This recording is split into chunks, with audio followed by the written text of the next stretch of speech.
পচনশীল জিনিস, তাই না? আঙ্গুর মজুদ হয় না, পচনশীল জিনিস, কিন্তু আলু মজুদ হয়, গাজর মজুদ হয়, টমেটো মজুদ হয়, পেঁয়াজ মজুদ হয়।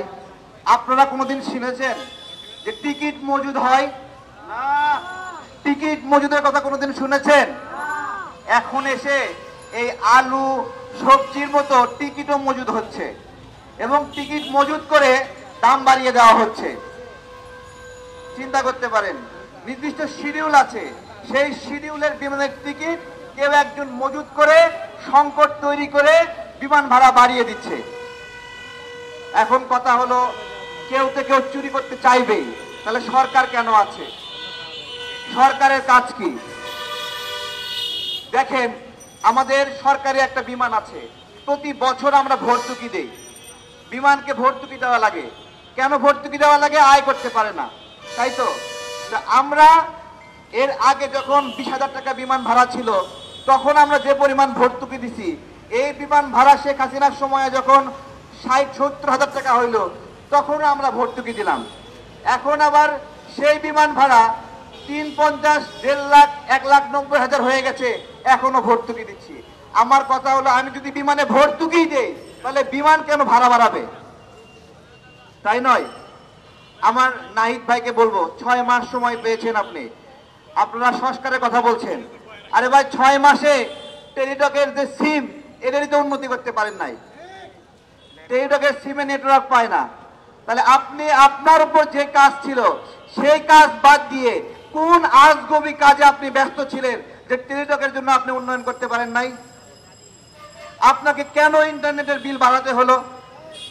আমাদের আসিফ মাহমুদ ভাইয়ের উপর একটা দায়িত্ব ছিল, উনি কথা দিয়েছিলেন রানা প্লাজার ক্ষতিগ্রস্তদের জন্য উনি কিছু করবেন। 108 কোটি টাকা শেখ হাসিনা চুরি করেছিল, প্রধানমন্ত্রীর দপ্তর থেকে সেই টাকা উদ্ধার করে রানা প্লাজার ক্ষতিগ্রস্তদের দিবেন। আমাদের আসিফ মাহমুদ ভাই সেই ক্ষতিপূরণ আদায় না করে উল্টো ওই শ্রম মন্ত্রণালয়ের দায়িত্ব ছেড়ে দিয়ে দিলেন। আমার কথা, আপনি কি সংস্কার করবেন? আপনারা একটা একটা করে দায়িত্ব ছেড়ে দিচ্ছেন, আবার শুনছি আপনারা নাকি 2 জনের দায়িত্ব ছেড়ে দিবেন। আমার কথা হলো, দায়িত্ব যদি ছেড়ে দিবেন, দায়িত্ব ছেড়ে দেওয়ার উদ্দেশ্য কি? দায়িত্ব নেওয়ার উদ্দেশ্য কি? আপনি দায়িত্ব নেওয়ার উদ্দেশ্যও ছিল ক্ষমতা, দায়িত্ব ছেড়ে দেওয়ার উদ্দেশ্যও ক্ষমতা, দুইটাই ক্ষমতার উদ্দেশ্যে। একবার দায়িত্ব নিয়েছেন 6 মাস ধরে খাবেন বলে, আবার এখন দায়িত্ব ছাড়ছেন সামনে 5 বছর খাওয়ার জন্য। লজ্জা লাগে না? দেশকে ফাঁদের মধ্যে ফেলে রেখে চলে যাচ্ছেন, দেশকে বিপদের মুখে ফেলে রেখে চলে যাচ্ছেন। ছাড়বেন কেন? ক্ষমতা ছাড়লে নিয়েছেন কেন?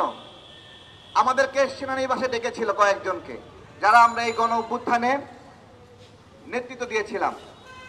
সেই সময় আমাদেরকে বলেছিল যে আপনারা যেহেতু অনেক জীবনের ঝুঁকি নিয়ে এই লড়াই করেছেন, আমি নামগুলো বলি, আমাকে বলেছিল, আক্তারকে বলেছিল, নুরুল হক নূরকে সহ কয়েকজনকে এভাবে বলেছিল যে এরকম কিছু তরুণকে এই উপদেষ্টা প্যানেলে যুক্ত করবে।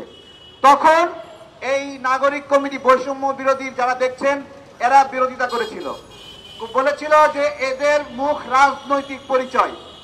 কি পরিচয়? রাজনৈতিক পরিচয়। রাজনৈতিক পরিচয় হওয়ায় এদেরকে উপদেষ্টা প্যানেলে নেওয়া যাবে না। আজকে এরাই বলে এরা নাকি জাতীয় সরকার গঠনের উদ্যোগ নিয়েছিল। আমার কথা হলো, আমি রাজনৈতিক পরিচয়ের, তুমিও তো এখন রাজনৈতিক পরিচয় ধারণ করতেছো, তুমি তো ওই একই পথে হাঁটলা, তাহলে তুমি কেন বাগড়া দিছিলা? হিংসা কইরা, হিংসা কইরা। তো যাই, এগুলো বলছি কেন বলছি যে মানে আমরা গু খাই, কিন্তু ওরাও শেষমেশ গু খাওয়ার পথে আসতেছে।